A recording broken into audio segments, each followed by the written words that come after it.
meeting to order. May we have Board Member Dennis McGovern lead us in the pledge? Please join me in pledge allegiance. Allegiance to the flag of the United States of America and to the republic for which it stands, one nation, under God, indivisible, with liberty and justice for all. Thank you. I apologize. Now staying with the agenda. I guess some places do the pledge first, and this agenda has a roll call first. Madam Secretary. Ms. Carano, Mr. Kerrigan, Mr. Dortch, Here. Mr. Farahi, Mr. Finland, Mr. Flynn, Mr. Hall, Mr. Hawkins, Here. Mr. Humke, Here. Mr. McGovern, Mr. Sullivan, Ms. Weber, Ms. Zadra. Thank you very much. Mr. Counsel, do we have a quorum present? Okay, we do. We are open for business. At the approval of the agenda, we have a jam-packed agenda with a lot of big items, and maybe if we can be granted leave to move items around as we go, if necessary, maybe that would be the best way to go. Are there any? Is there any discussion of the approval of the agenda? Move to approve. Motion and a second to approve. Any discussion of that motion? Hearing none, all those in favor, please say aye. Aye. All those opposed, please say no. That passes unanimously. Madam Clerk, is there a request to speak under public comment? We will close public comment, and that would take us to approval of the minutes. Are there any additions or deletions? Second. There's a motion and a second to approve. Any discussion of that motion? Hearing none, all those in favor, please say aye. All those opposed, please say no. That passes unanimously. All right, now we're to the substantive items. Want to go in this order? Ladies and gentlemen, we also have representatives of the Air Races Committee here to give the report that we requested of them. Just want folks to know that. I think they're down closer to the end, but they're ready in case anybody wanted to move that up. There's one call from Councilman Dortch to move up the air races to now. Is that acceptable to folks? All right, without objection, let us, I can't tell you what item that is, but Mr. Chairman, yes. Mr. Farahi was the one who specifically requested that update, and since he is not presently here, if we move it up, he will miss that. So just wanted to make that point known. He's coming. Okay, looks like he's running late. That's part of the President's report, is that correct? Okay, then maybe we can hold off on the air races for a time. See if John, I know he wants to hear it. Thank you for your indulgence, sir. Thank you. Then shall we take up the budget? Item 6B. Thank you, Mr. Chairman. We thought it'd be helpful if staff would walk through the budget on key points and make some comments and explain some of the major changes this year versus previous years. Thank you. Let me state that this is a public hearing, and we are now open for the public hearing. Just a few highlights of things that are changing dramatically in this year's budget over last year's. This is the first full year of our new rent agreement for this facility. Once again, a $94,000 annual savings. This will be the first 12-month period where we fully enjoy that change, and the last move has taken place. So only a wall outside of this boardroom remains to be done to fully complete our transition to the new space, so we can move forward without any further disruption. We also are saving $125,000 anticipated this year from outsourcing our security function. It's believed that this is a reasonable and prudent way to go, and we will not give up anything in terms of security, and yet have some considerable savings that we can use for other sales and marketing type efforts at the Bureau. We're also shifting internally $100,000 in tourism marketing this year. As I had previously noted to this group, I believe that we had a certain plan in place during the recession, and as business conditions slowly improve, we've got to rethink the way we spend our marketing dollars for the tourist area. A lot of that has to do with specific advertising campaigns, but a little less on the surface, but I think very important, is working more closely with online travel agencies and wholesalers. We haven't been doing many partnerships with them in recent years, and as the ways of the world are written, if you don't write a check, you don't get a lot of attention. And we believe that so much business has shifted, especially to the online travel agencies, that we need to start partnering more closely with them and gaining access to some of their marketing platforms and programs that are not currently at our disposal. So $100,000, that money has been shifted out of things like some of the golf shows and other tourism shows we do, ski shows face-to-face. We've cut back on those and we've retained the most important ones, which our partners still want us to do, but we've been able to free up some dollars, especially from that area, to spend on what we think is a more reasonable way to generate tourism volumes here. We also are in this budget have included an additional $50,000, bringing the total up to $250,000 in support of special events. Each year our panel sits down, gets the applications through that very formalized process, and each year we have to make tough decisions because there are certain groups that we'd like to give more dollars to, especially for sport and marketing, and just don't have the funds. The air races we've given some additional funds to in recent years as well. So we believe, based on a couple of years of experience under this procedure, going from $200,000 to $250,000, it's actually $199,000 to $250,000, will give us the ability to support groups at a slightly higher level, and also to support new groups, which we are encouraging to establish their special events in northern Nevada. So those are a couple of the big number shifts that are included in this budget. There are also a lot of tactical shifts within the budget we'll detail in a few minutes, especially in the sales and marketing arena. But we believe that the dollars are being spent in the best way possible given the restraints we have on total revenues. I'd like Mr. Rivers to then take over and kind of run you through the basic numbers. Thank you. You have before you today the budget presentation for our fiscal 14-15 year beginning July 1st. The presentation includes 7 years of actual results, the current year budget and estimated year-end numbers, as well as our projection for the 14-15 fiscal year. If you flip to the room taxes. As you all know, our largest revenue stream is room taxes, and for next fiscal year, we're projecting a 1.1% increase in taxable room revenues. This is driven by 68,000 or 2% less occupied rooms and a cash average rate increase of $2.45. That's reflected on this screen, and then if you'll go to the next screen, this is the actual breakdown of the subcomponents of the categories by taxable revenue. In the hotels, you'll see next year we have only the USBC women's tournament, so losing the Open next year is a 70,000 cash occupied room decrease, or about 5.2 million in taxable room revenue.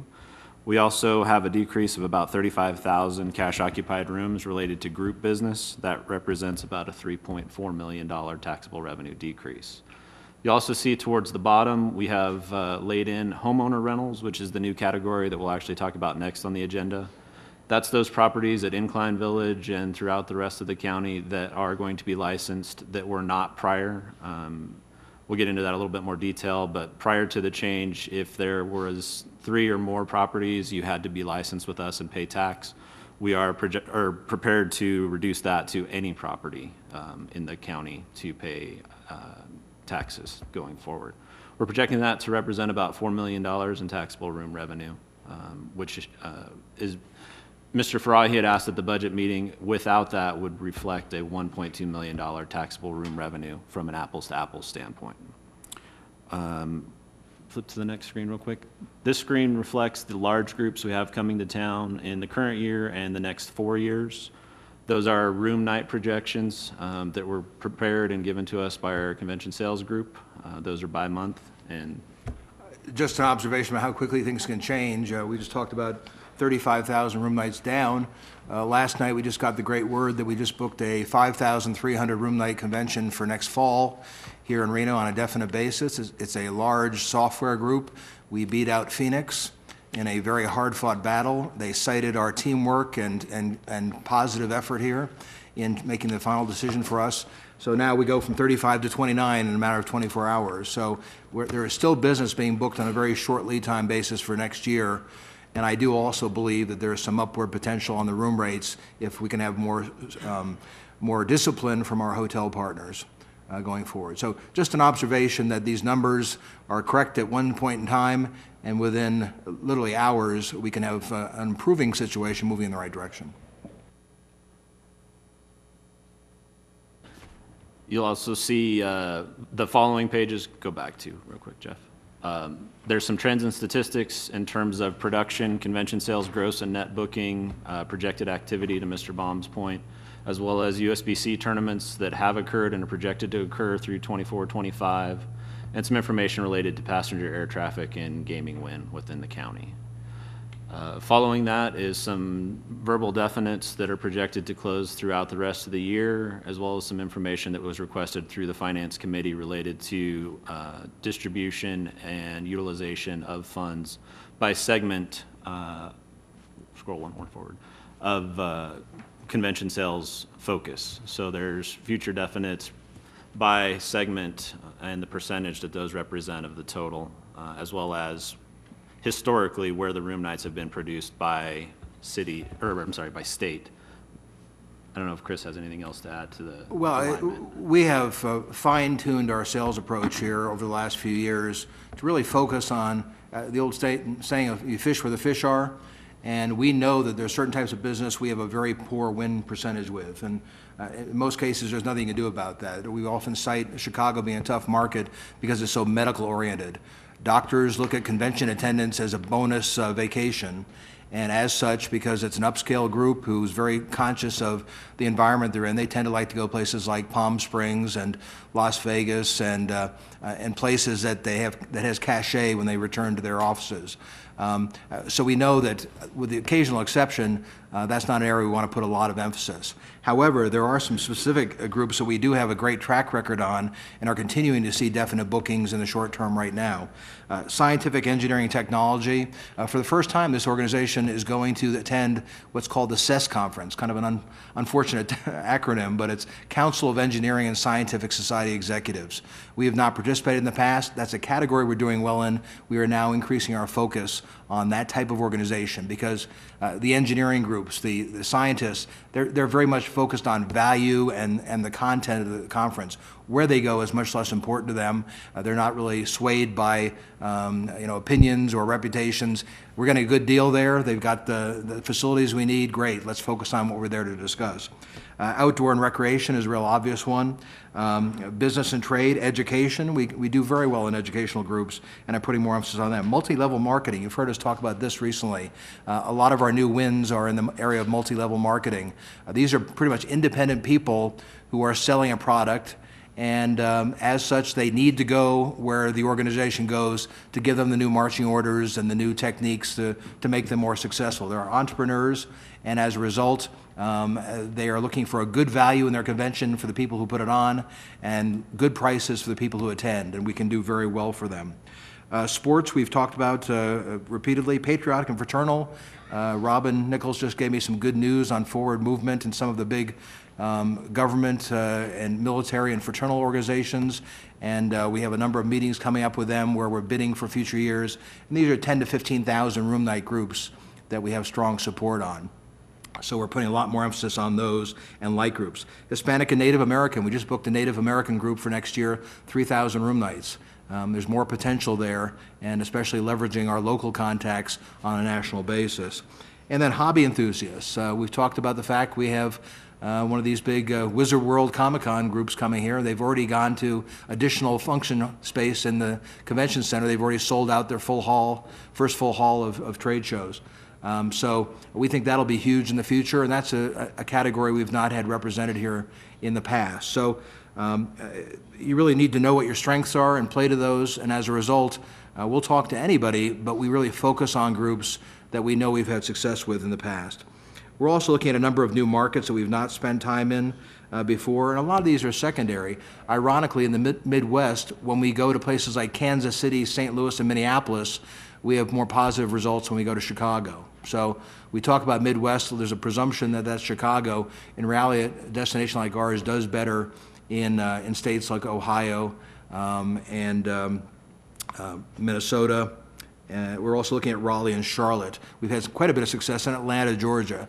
So these sort of second tier or second level, first tier cities very often have a lot of business in them that meets the parameters that we can do well with in this organization.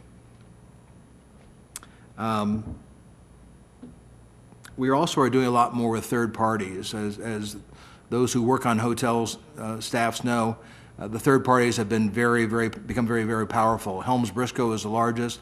Conference Direct and Experian are the other two biggies. We're now expanding for a fourth company this year as well. And we have sponsorships with them. If you give them extra dollars and you're a gold sponsor or whatever, you have access to their customers in new ways. And as much as in the perfect world, we could go back to the way it used to be, where you had staff meeting planners at organizations. It was very simple to work with. They reported to the executive director. Today, to save money, a lot of those departments have been shut down. And these third parties, somebody working out of their bedroom with relationships out there, become a very powerful intermediary. Our business development manager spends a lot of time talking to them. He is charged with maintaining those relationships we have. And our salespeople are spending more and more time figuring out where the 10% of those third parties are that really control the volume and making them our new best friends. So that's a strategy that's been in place for a few years, but we've really upped the level of it and are seeing stronger results. We do video teleconferences, for example, and we'll have 25 of these third-party planners come on board to learn more about Reno Tahoe. It's a lot of extra work, and you have to know how to spend your time in the most efficient way, but it's a significant change in the way business is being done. And after initial disappointing results, I would say a few years ago, I think we found out how to leverage these to our advantage and are seeing more and more business coming through them. We've got a big booking coming in through Experian that'll be a gigantic jump in the volume of business we've done through that company going forward. Literally right now, we are at the Springtime Expo in Washington, D.C. That's where John Linen is right now. If we can pull up on the screen, is that possible or should we show that later? It's possible. Yeah. I just wanted to show this because this is quite literally taking place as we sit here. And this is a shot of our booth. We have David Wise, the Olympic gold medalist from Reno, with us in Washington, D.C. He's wearing his gold medal, and he's pulling people into the booth. That's John Graham on the left, who is the president and CEO of the American Society of Association Executives. Obviously, David in the middle. And these photos are being taken for meeting planners who stop by to visit with our sales team. And we print them out with this frame showing our logo and the 4 major properties who are in the booth with us. We also have a VIP dinner tonight for 11 top customers with our hotel partners. So once again, we're getting more creative. We're not just saying, come talk to us because we got a good destination. We're putting things out there we know people want to interact with. Some people have a Build-A-Bear workshop in their booth. I'm not sure what the connection is, but this man grew up in Reno. He learned to ski in Reno, and on the biggest stage in the world, he won a gold medal. And most people have never been able to touch a gold medal from the Olympics, but today in Washington, D.C., at Reno Tahoe, USA, they're able to do that. So a lot of new creativity and a lot of new approaches are being tried, and we're seeing very positive results from them. If you look at the maps that we have in your packet, these are historical maps. They only go up through 11, but we think the trends are the same. There's a very disproportionate focus on the Middle Atlantic states driven by Washington, D.C., and the West. Obviously, in the Western states, we don't have the air service issues that we have for much of the rest of the country, and as much as we're addressing those for destinations like Washington, D.C. and New York, in the short term, booking groups that are heavily West Coast oriented is a very good strategy for us and is a big chunk of the business we have. And then our Washington, D.C. investment. We have 3 full-time national sales managers, 2 based in D.C., 1 based here, and they are driving a big chunk of the definite business that we're seeing here. That business I cited that went definite for us last night, 5,300 room nights for next fall. It's at the Convention Center, the Peppermill in Atlantis, and that was driven out of our Washington, D.C. office from a Florida account.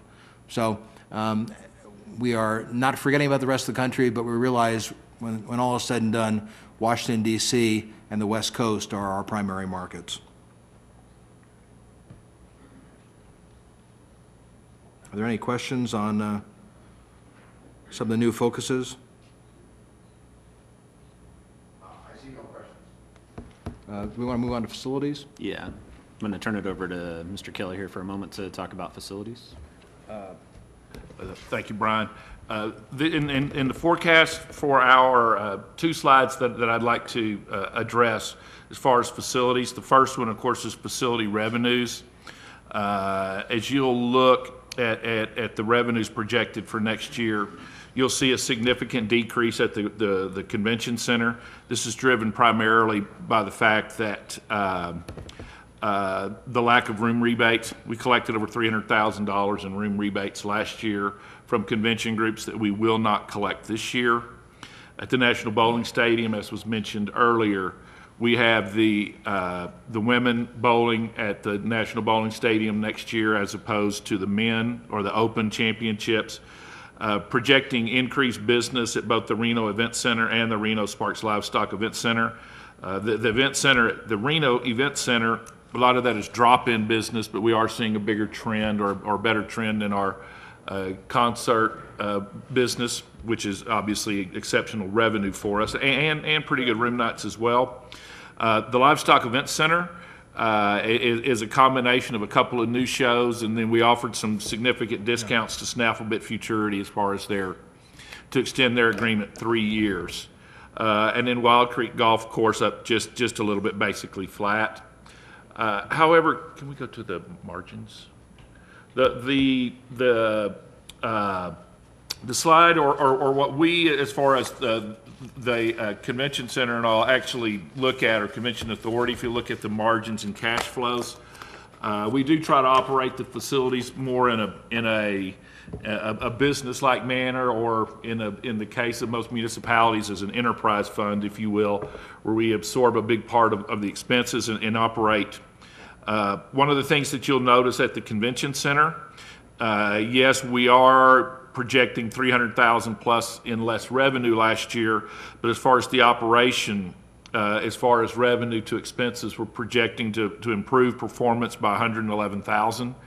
This next year, the last 2 years, we've had the expenses associated with the women's championship with little to no revenue with being generated at that function, with the exception of a little bit of food and beverage. So there's substantial savings on the expense side, as well as what was mentioned earlier, the outsourcing of security. The majority of our security expenses are incurred at the convention center. So of the $125,000 that we're projecting to save next year, about $85,000 of that is going to be driven at the convention center alone.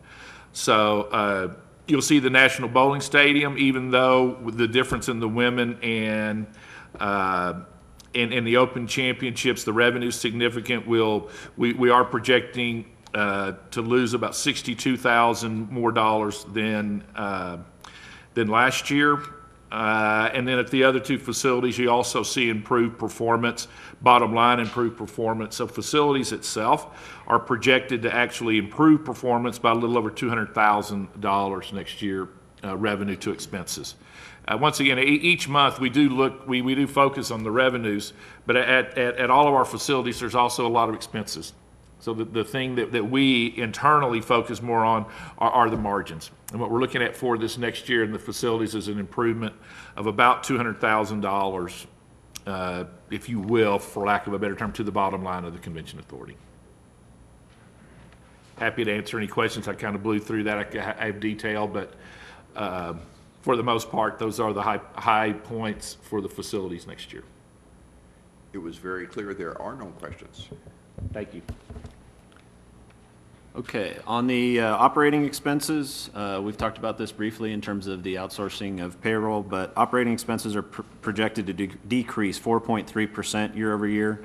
Payroll is 5.2% down. That's largely with the costs associated with our security currently being in payroll, being shifted down into supplies and services in the next fiscal year. There's also a 2% raise and 2% insurance increases projected within that category. As you'll see, we're currently at 102 full-time employees, and we're projecting with that adjustment to be down under 197 in the budget year. And that compares to our peak in fiscal 7-8 of 165 full-time employees. So pretty dramatic shift over the last 7 years in terms of full-time employment here. On the supply and service side, that actually, again, that would have been down quite a bit more had we not projected the change to our security and public safety departments. And that's driven by the cost to service the events. Travel is largely flat. Promotion and advertising is down 3%, and within that, there's $28,000 for the film production budget for next year. On special projects, we're down 15.6%, and that's largely driven by site fees at the National Bowling Stadium. Mr. Baum had mentioned that we are increasing the projected special event funding to $250,000 in calendar 2015. On the non-operating expenses, debt is projected to stay flat. There's also a debt schedule in your packet that shows that will actually continue to stay flat through fiscal 2032 with the refunding we undertook about 3 years ago. Our largest concern actually moving forward is our capital project budget, and we've discussed this on a number of occasions. In the budget year, there's actually $0 forecast for any expenses at the convention center. There is the capital reserve funding of $110,000. The Livestock Event Center, there's $200,000, which we'll discuss shortly, which relates to the painting and seats being done in the next couple of months out there. And there's $125,000 for Wild Creek. Also within the packet are the capital replacement plans for both the Livestock Event Center and Convention Center, which detail the significant upcoming needs, but at this point, there's no specific funding in place to address those capital needs, and is one of our largest concerns moving forward, is how to address those. Again, within the budget, there is no capital funding at the Convention Center. With that, if you'll flip to the margins, Joe briefly ran through the facilities, but if you look at sales and marketing, it's projected to change by about $100,000 year over year. The room tax increase is projected to generate about $200,000, and all said and done, the fiscal 14 budget is projected to be a zero-based budget. With that, we'd be happy to answer any questions as it relates to the 14-15 proposed budget. We have no questions. I'm sorry. I'm late. Mr. Hawkins, I apologize. $0 for capital improvements at the convention center. That raises a question for me, I guess. Is there a plan to change that the following year? Or how can we operate if something goes wrong more than the $200,000 that's in reserves? What if, what's going to happen? We've got to pull that from someplace else. It would have to come out of another operating category. Plan for the following year to try to have a capital improvement account? Well, as was discussed recently in my goals, there's one of the elements is to try to find additional resources for capital. It's a hotly contested topic. There's not an easy solution out there. And the one solution that the $2 fund expansion, we don't have a lot of support for in the properties that would be added to that. So we are still looking at solutions. Obviously, it's something we discuss on a regular basis. It's just that to do a couple $100,000 in capital, given the current numbers, we would have to take it out of marketing. And at this point, the building's not in dire condition. We need to market aggressively as we have been in recent years. So it's it's kind of Sophie's choice, but in this case, we believe that there's nothing right now that would prevent us from spending that money on marketing. The good thing about marketing is you can pull funds out in the year for the year, which is why it's so often called upon to solve situations. It's a tough situation. Are there any other questions? Please proceed. That was actually the end of our presentation. So at this point, we would turn it over to you all for any future questions or potential approval. All right. Any general discussion of the budget? This is a motion to accept as presented. Kevin Sullivan, second. Any discussion of that motion? Seeing none, all those in favor, please say aye. All those opposed, please say no. There is one no, Mr. Hawkins. Is that correct? One. Okay. Then let us move on to the next item. The next item you have before you is actually related to the room tax regulations. The update before you today allows us to implement the homeowner rentals category. At this point, that would begin July 1st, the beginning of our fiscal year. You have before you a red line copy of the regulations, which include 5 significant changes. The first of which is to reduce the number of rooms or units from 3 or more to 1 to be required to obtain a transient lodging tax license. That's section 2.2. The second is to add a footnote regarding the implementation of the $2 capital project surcharge. That's in section 3.1. The third is updating the tax return due date for homeowner rentals to be filed quarterly. That's section 4.1, and also changes the monthly note to reporting period throughout the regulations to account for this for all filing statuses. Number 4 is to update and clarify the language relating to state of Nevada and local exemptions. This was requested by a local hotel property, and we came to a middle ground to try to facilitate this to make it easier to administer. And the 5th is the addition to the property classification of homeowner rentals. That's section 11. And with that, we would be happy to answer any questions relating to it. This has been to Washoe County and approved. That was done on April 8th. And is there anything else we need to add, Mr. Scolari, from a legal perspective at this point? Thank you very much. Let me note that this is a public hearing, and that hearing is now open. Mr. Counsel. I just wanted to add, I did this at the Finance Committee as well.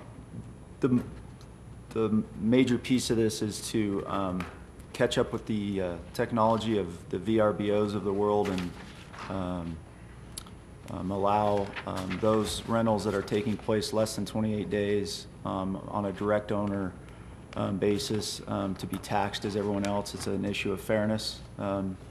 Historically, those were under property managers that had 3 or more units, so that's why the change in the code from Washoe County from 3 to 1 or more was instituted. So it's an issue of fairness and taxation, and we would appreciate the support. Reno and Sparks are moving ahead with the same ordinance change, so this can all be effective on July 1.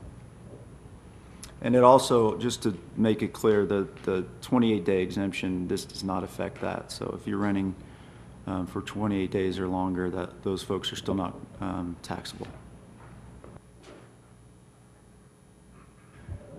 Are there any questions, any comments, any discussion? Move to approve.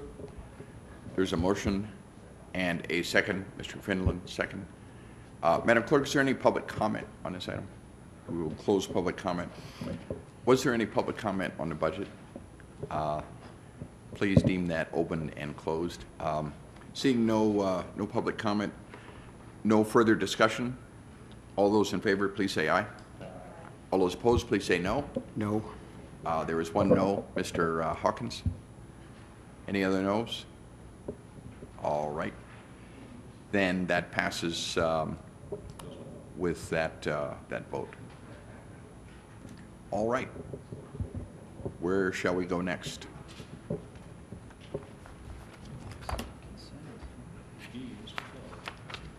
Would you like to take item D, Mr. Chairman? I think I can address that pretty quickly. All right. Yes, please. Thank you. What you have before you in item D is an action item brought to the board because we did not have time to take it to the Finance Committee meeting just because of the expeditious manner of which we had to undertake this project. If you would, just for a bit of history, I would also like to draw your attention, which we'll address shortly, to Finance Committee item J. For a bit of history, we have $200,000 budgeted for the Livestock Event Center and for capital improvements in next fiscal year, 14-15. In addition to that, the City of Reno $2 fund, and subsequently yesterday at the Reno City Council, has been generous enough to grant us, gift us, whatever you will, $500,000. Obviously very generous. Councilman Dorton and Councilwoman Zadra are both on that committee as well. Obviously, we're quite thankful of their generosity. So we're actually working with about a $700,000 capital fund, if you will, for next year at the Livestock Event Center. The two largest projects identified not only by staff internally but by our clients are the replacement of the seats in the main arena, which is what we actually approved at the last Finance Committee meeting, and then also what you have before you that I'm asking you to take action on today would be the painting of the Livestock Event Center. You can see the board. This will be painting of the entire Livestock Event Center, from including the rodeo arena, the pavilion, the cutting arena, obviously the main arena. There's some signage upgrades on the exterior, interior as well. In a nutshell, what is currently a very faded beige will now go back as what we call main arena beige at the Livestock Event Center, or what Reno Paint Mart refers to main arena beige. But it will go across in what is now Teton blue, or what we refer to battleship gray, will now be replaced with a forest green, or the green on the upper left hand of the chart. The bids were sent out. We did work with a local company, Tectonics. The bids were sent out roughly 4 or 5 weeks ago, received last Thursday. We were a little disappointed that we only had 2 bidders respond. However, on the good side of that, one of our bidders was a local bidder, very well thought of, custom painting and graphics, a man named Dan Warren, a past president of the Reno Rodeo. So we were excited, and he came in at a really good price as well, $326,000. Normally under that sort of circumstances we might have rebid, but the fact that we did get such a solid bid from a local company with such an outstanding reputation, the decision was made to recommend that we approve funding for the project, if you will. And once again, in a nutshell, we're working with a $700,000. With a $700,000 budget, if you will. We've got basically chairs that we're going to ask you to approve through the consent agenda, which is the $375,000, and then a painting project, which is roughly $325,000. With that, it is our intent, and just so you'll know the reason that we brought this forward in such an expeditious manner, one of the requests of the City of Reno's $2 surcharge committee was that we try to have the Livestock Event Center repainted prior to the Reno Rodeo, and that the chair installation would take place prior to Hot August Nights, and if not prior to Hot August Nights, certainly prior to Snafflebit Futurity. As far as the chairs, there is a manufacturing issue there. The chairs actually have to be manufactured. They are made in America, and actually up in Michigan. But they do have to be manufactured, where the paint will all be bought locally from a local paint store, Reno Paint Mart.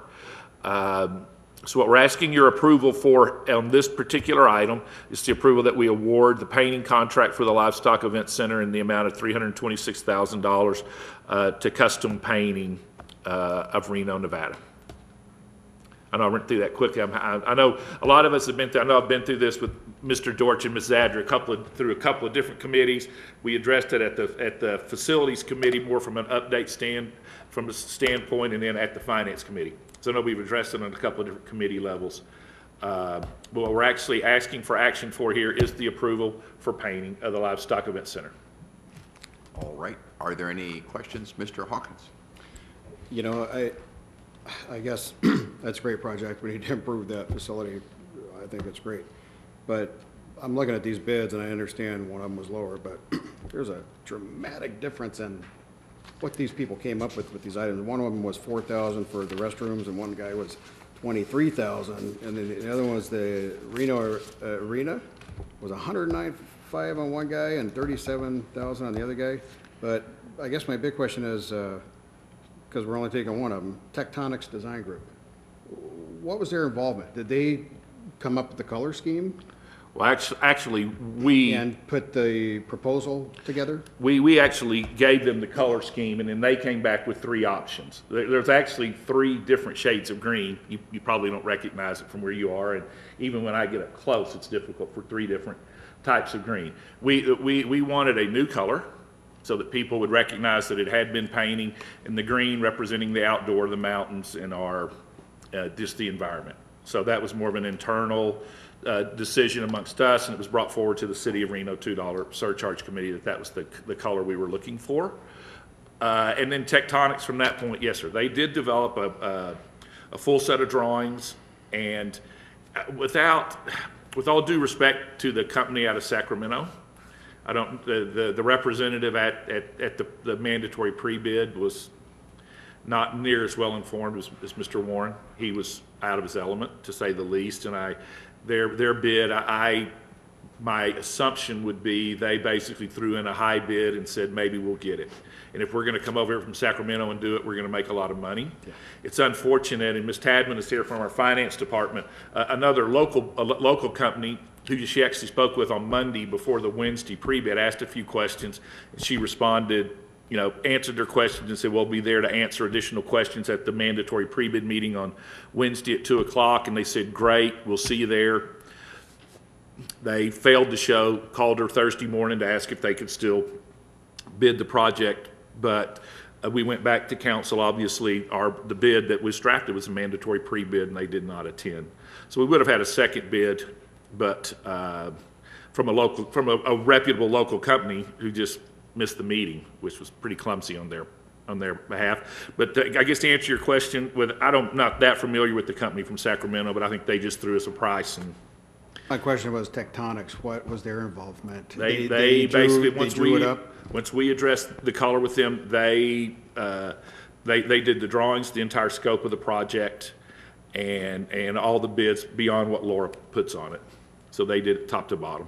Wrote it. We thought we were better off to go with a professional company, and quite honestly, their involvement is not through. It's their responsibility now to monitor, assuming we approve Mr. Warren's agreement. They will monitor the project through completion to make sure that they are meeting the specifications as far as the primer coats, the 3 coats of paint on certain buildings get 3 coats, certain get 2 coats, certain get primers. They've outlined a very detailed scope of work, and their responsibility is to monitor that throughout the project and approve payment schedules and so forth. Thank you, Joe. Thank you. Thank you. Are there any other questions? There's a motion to approve and a second. Sadra Dorch. Motion and second. Any discussion of that motion? Madam Clerk, is there any public comment? We will close public comment on this item. Any additional discussion? Seeing none, all those in favor, please say aye. All those opposed, please say no. That passes unanimously. Thank you. Shall we go to the consent items? Mr. Fry is coming. That's the information we have, right? Okay.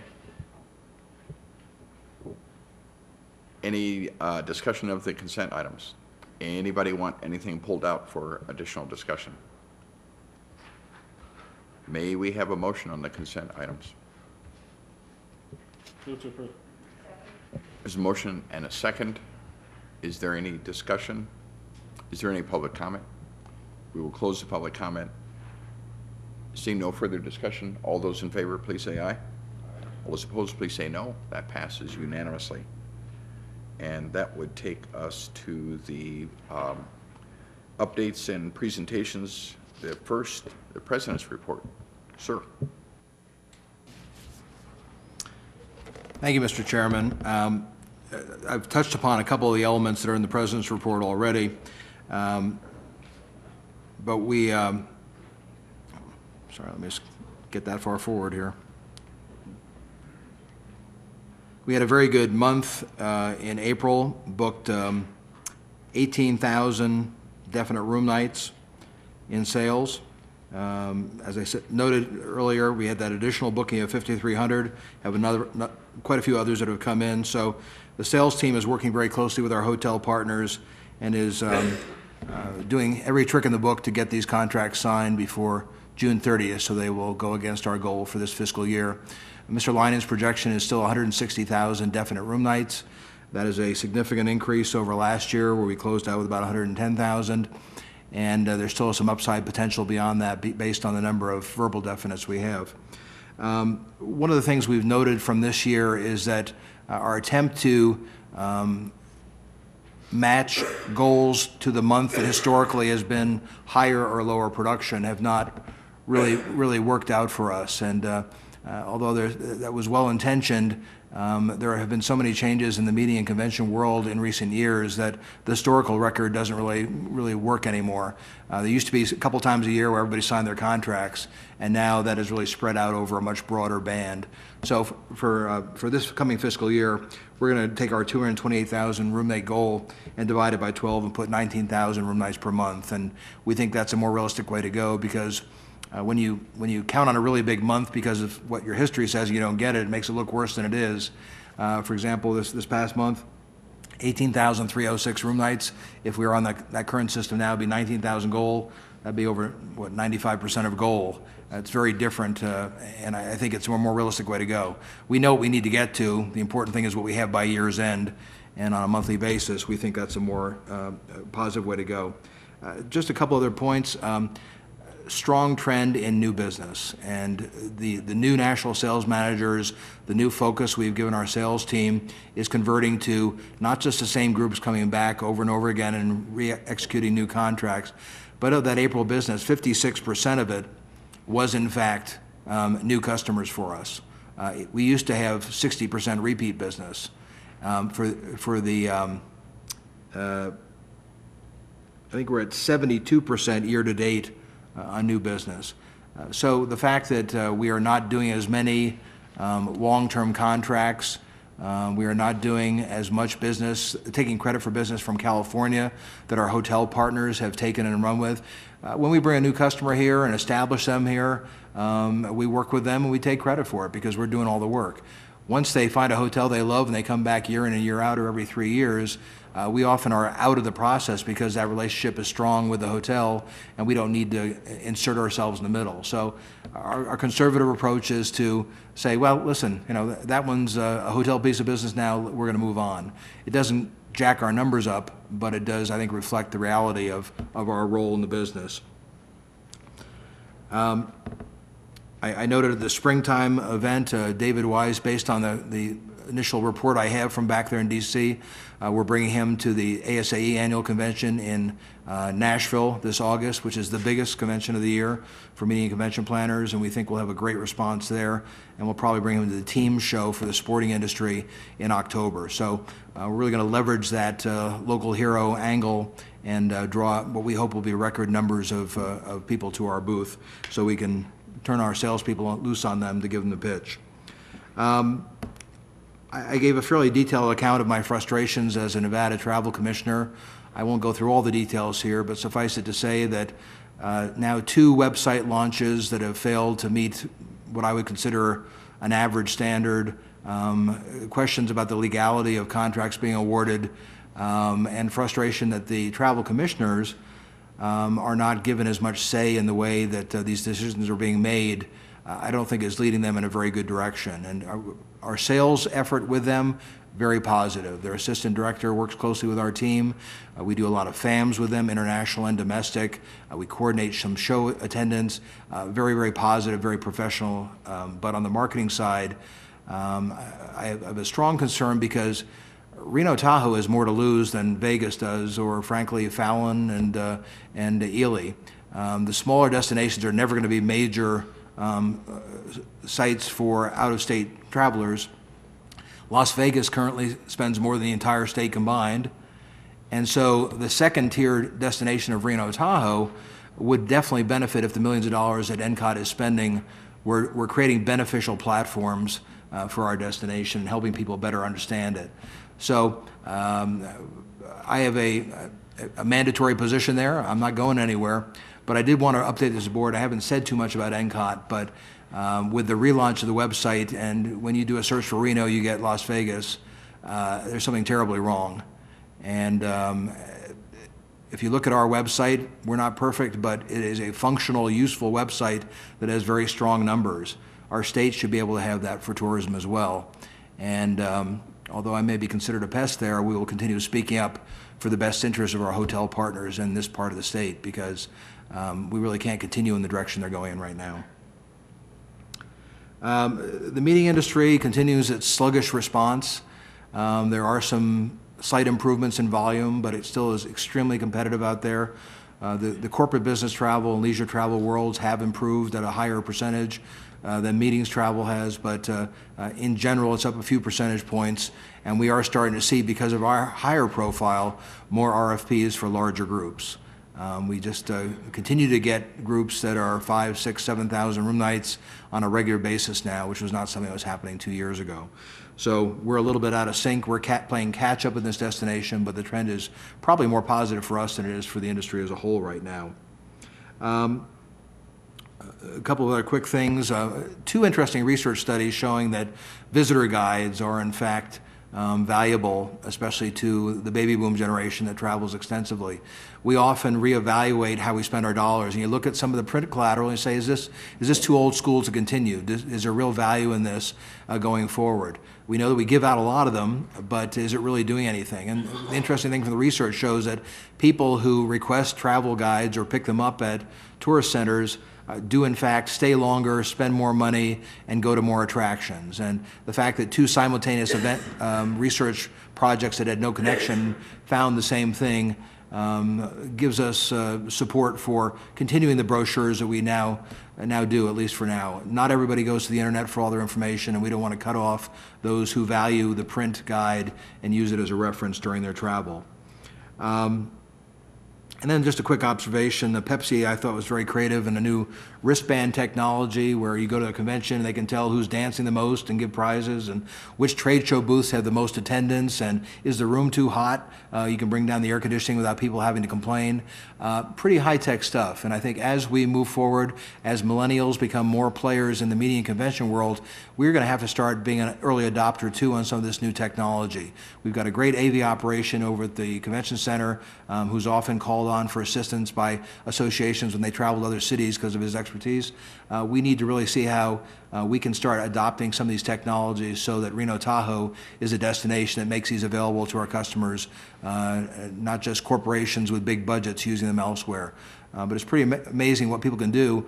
And as we try to add new energy and interest to conventions to keep attendance up, things like this make the experience different for people than the same old thing they experience year after year. So there are a lot of technologies like this, and I think that we need to start exploring them and find cost-effective ways to offer them to our customers. And then finally, the sales department has moved. They're in place, the pictures are hung, the files are put away, and it was a very seamless transition. I think our staff did a fantastic job, and if you're interested, please stop by the new sales offices. We are now a much more compact unit with marketing next to sales and the executive offices and finance next to them all. We're in close proximity, and we're saving lots of money. So that is my president's report. I do have 2 other elements I want to share. First of all, congratulations to Mr. Rivers and his team for once again winning the Government Finance Officers Association Certificate of Achievement for Excellence in Financial Reporting.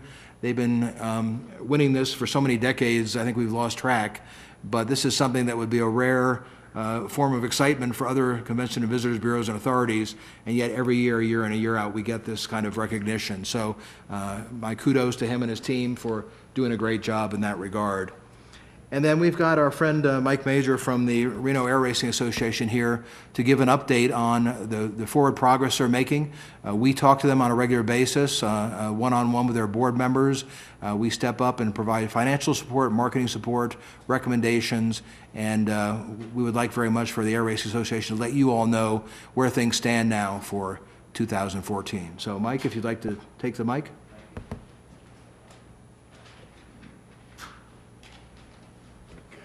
Sir, while you're making your way up there, Charlotte has checked with Mr. Farah. He's assistant, and it is believed that he was destined for this meeting, so we are not sure what happened. I promise that I'll go one-on-one with John and we'll catch him up if I'm sure he'll appreciate that. Thank you. Since the last time I had an opportunity to address this group, a sincere and definitive optimism has matured among the rah-rah board, and that's a good thing. For the first time since the accident in 2011, we can, with high confidence, state that the survivability and sustainability of this event, and the profitability also, is foreseeable. That's another big thing for us.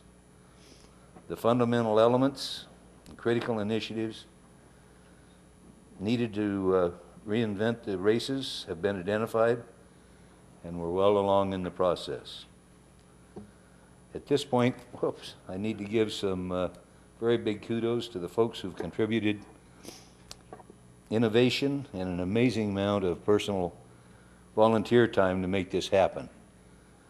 On the sponsorship side, finance side, Mary Beth Seawald and Joyce Caleri have been absolutely instrumental and extremely successful in reinvigorating last year's sponsorships and beating the local sponsorship bogey by $80,000 this year, and they're still out there picking, and they're doing very, very well. Mark Bailey and Dave Wilburn, our CEO, have been the key players in moving us from 50 years of status quo mentality into the new world. We're aggressively pursuing a turnaround strategy with 4 main pillars: increasing revenue, reducing cost, asset reduction and redeployment, and competitive repositioning strategy. That's typically what a turnaround does, and we felt that based on our history, that was something that was necessary for the air races, and we're moving down that path. Some of the more notable initiatives have been a reevaluation of our ticketing and pricing, restructuring of our marketing and public relations contracts, reductions in labor overhead, facilities and insurance, and a reorganized event execution committee that's not all board of directors members, but a committee that is actually focused on cost containment over previous years. We've renegotiated our local marketing and public relations contracts with the same level of commitment and service that we had in 2013. We've worked successfully with the 2 companies, that's Draper Associates and the Glenn Group, local companies, for quite a few years now, and had an excellent rapport and a mutual understanding between the 2 companies, good interaction with those 2 companies and with the rah-rah board. Additionally, and this is something I know that we've been after for years and years, and notably, we've retained a company called Centigrade Sports and Entertainment Marketing. It's a New York company. It's extremely well known, extremely successful, and we are working with them, and they were working with us to get us the out-of-market support sponsorships that we need. We're very optimistic that that's going to be a profitable relationship. The group actually does the sponsoring for our primary title sponsor, Breitling. Breitling speaks very highly of them, and every place we go we hear nothing but good things. So they are here to help us establish a new intellectual property component to create that year-long out-of-market sponsorship for a national and international perspective. Some of their people that they use for primary sponsors are people like Pepsi, Converse, Dodge Ram, and a bunch of other companies. The Centigrade folks have access to a broad range of potential sponsors and believe that in-car is an untapped resource. They were here last year and were very, very excited by what they saw. Because of the finances, et cetera, it took us a little longer to get them on board as a contract than we would have liked, so they're not going to affect our income this year, but we got really high hopes for what's happening in 2015. They do a sports marketing for people like Lucas Oil, who is, as everybody knows, is very, very active.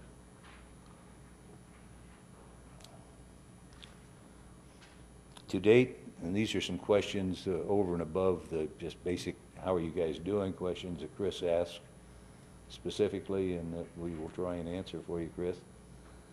To date, how are the ticket sales going? Basically, they're on par with 2013, which is one of our banner years.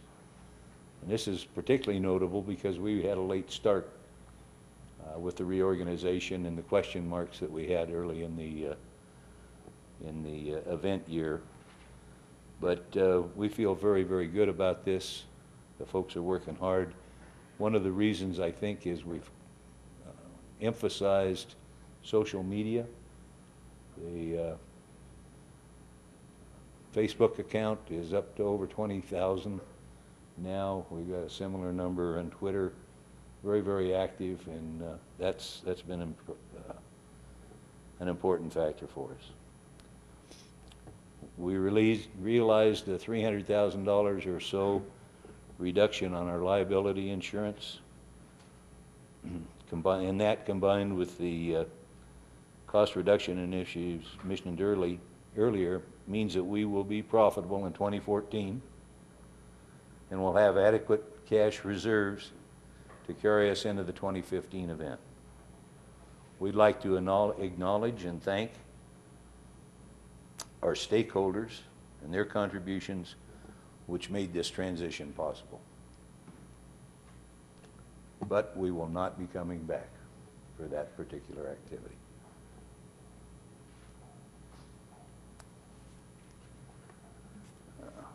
One of the questions that was posed was, how are we doing with a search for an executive officer or a CEO?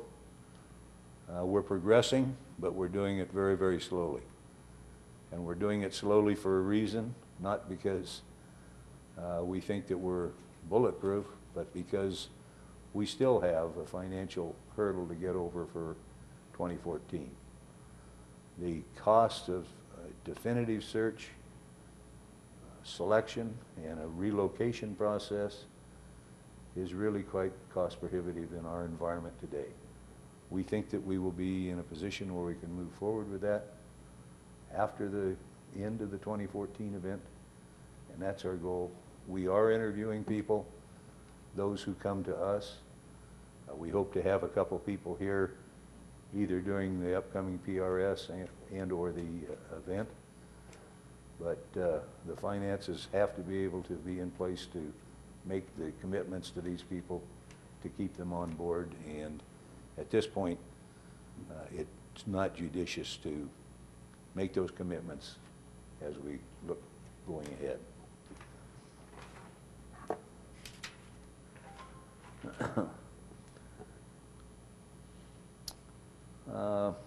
Another question was attendance projections for 2014 compared to 2013.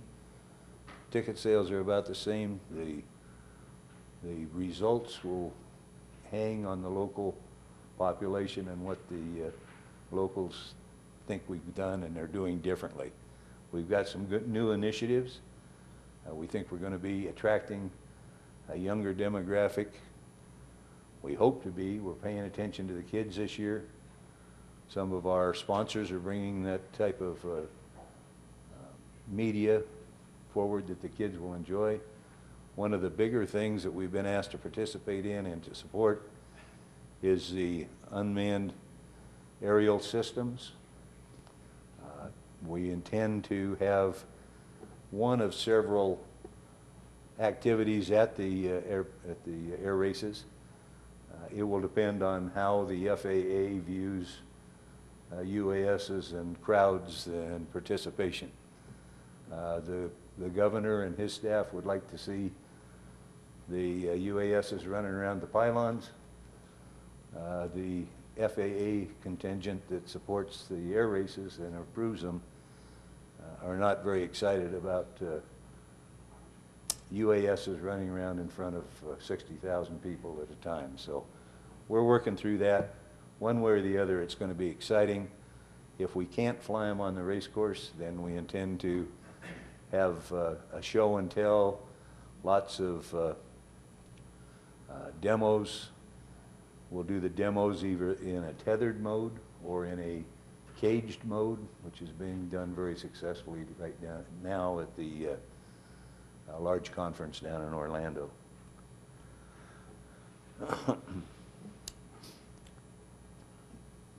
Potential new initiatives to drive further attendance. I talked to you and mentioned before a concert. We have a gentleman on our board from San Antonio who is a musician and who is very excited about helping us do something like this. He's working closely with J.P. Pinocchio and Tony to a degree on the differences between doing this in San Antonio and doing it here in Reno, and they are considerable, by the way. We have a couple of big names that would like to come, or interested in coming. The question is the venue at Stead really the proper venue to have a concert that might run till 10 or 11 or 12 at night with alcohol and 17 miles of dark road heading back to Reno? That's a question in addition to the security costs that we would have to bear. So we're looking at that as an alternative. We plan to do a couple or 3 nights of local bands, maybe an hour or 2 after the end of the races. Let the crowd thin out, let people relax before they head back to the downtown.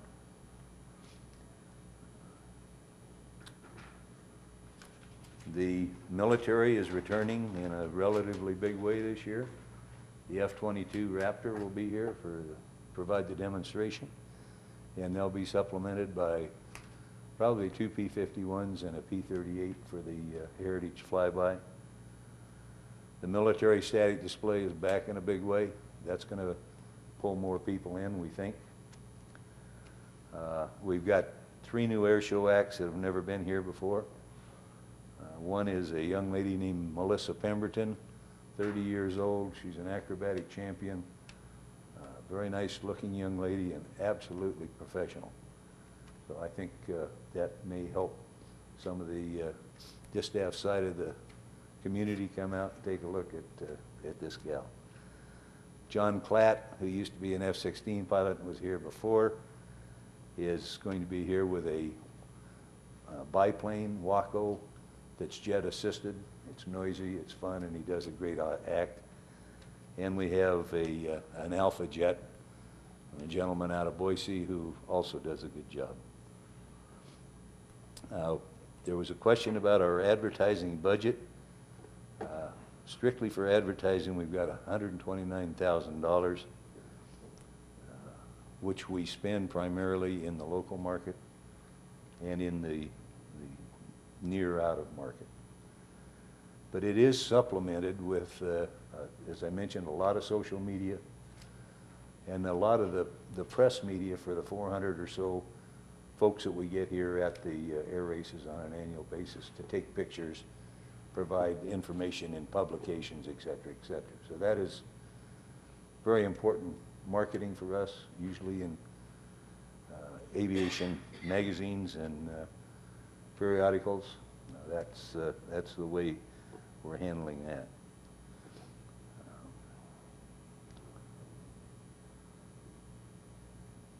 There was a question about what was the race entry cost. Was it addressed at the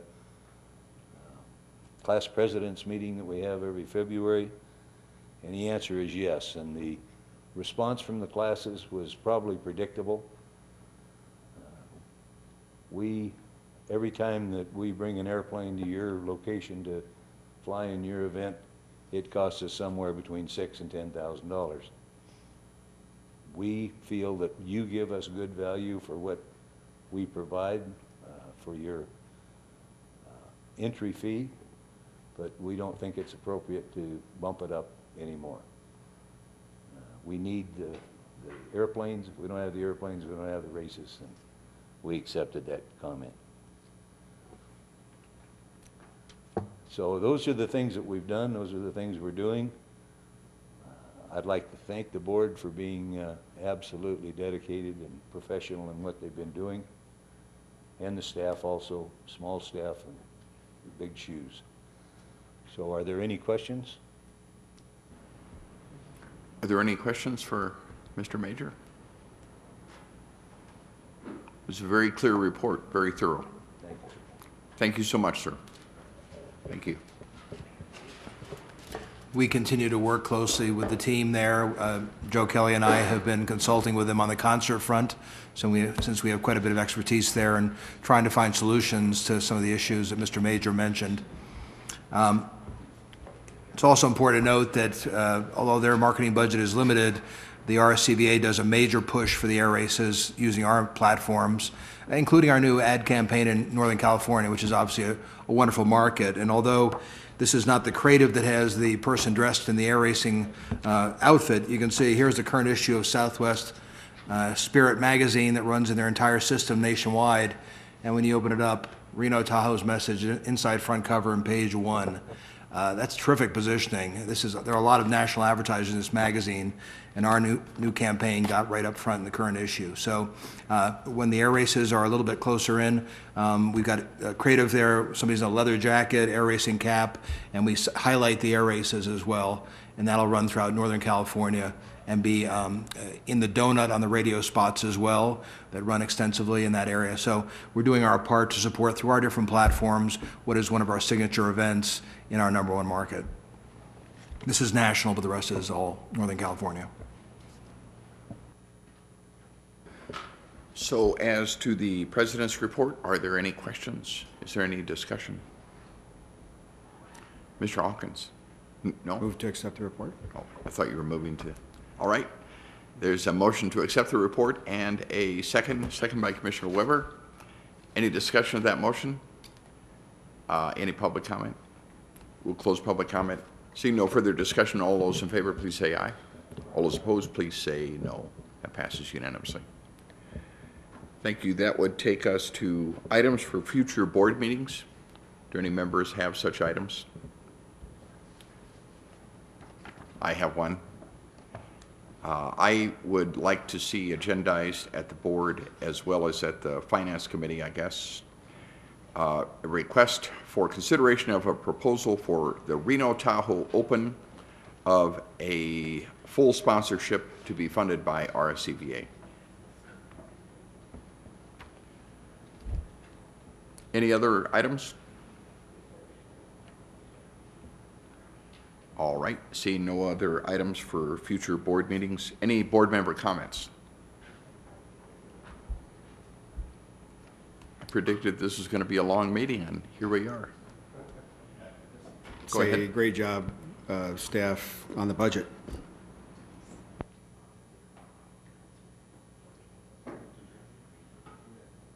Oh, we got closing public comment. Do you have something, Mr. McGovern? Okay. Is there any public comment for concluding public comment? We will close public comment. Now, Councilman George. Motion to adjourn. Without objection, we will be adjourned. Thank you.